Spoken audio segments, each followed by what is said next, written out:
An example of shared meaning that I can come up with is a coworker and I recently went to a restaurant called Crown Burger. It was his first time, and he could not remember afterwards what the name of the restaurant was called. He came up with names like King Burger, Big Burger was a really funny one, and that one actually stuck. And afterwards, I would ask him, "Hey, do you want to go to Big Burger after work, or do you want to get Big Burger for lunch?" And we both knew because of the shared meaning that the restaurant Big Burger was actually Crown Burger, and that is an example of a shared meaning that I have found in real life. An example of communication is a process is one that I do with my wife, where I am on Instagram Reels and I watch a lot of funny cat content, a lot of AI generated cat content where the narrator would use language such as "I loves you," where they add an extra S at the end of loves, or just any other word in general, to where I start saying that with my wife as some sort of an inside joke, where I turn to her and I say, "I loves you so much."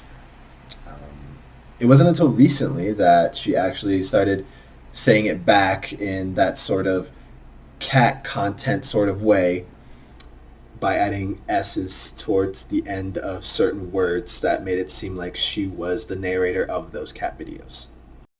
An example of relationship intent and content that I can find in my real life actually is a similar situation to how the book describes, where I had an ex-girlfriend who was in a relationship and in a new relationship, and I had told her that I was happy for her, and I meant it with sincerity that I was happy that she was able to find somebody, and how she was happy.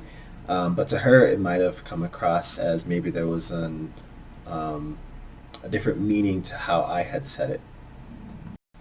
Communication that is culturally defined, a big example that I can think of is how members of the Church of Jesus Christ of Latter-day Saints believe that they will once again see their families in the afterlife, those who they are sealed to. This relates similarly to Dia de los Muertos and the idea of there being more in the afterlife, being able to be reunited with your families once again. An example of purposeful communication is as I've continued to grow up, I am starting to be a little bit more comfortable in talking to people who I'm not familiar with, those who I've just met, by shaking their hand, remembering their name, asking questions about themselves, getting to know them a little bit more.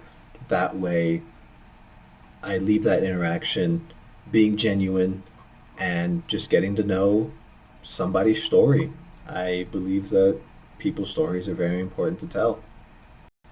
An example of relationship intent and content would be a form of sarcasm. The best example I can think of is when someone says, "Nice job." And the way I said it is coming off more a positive example.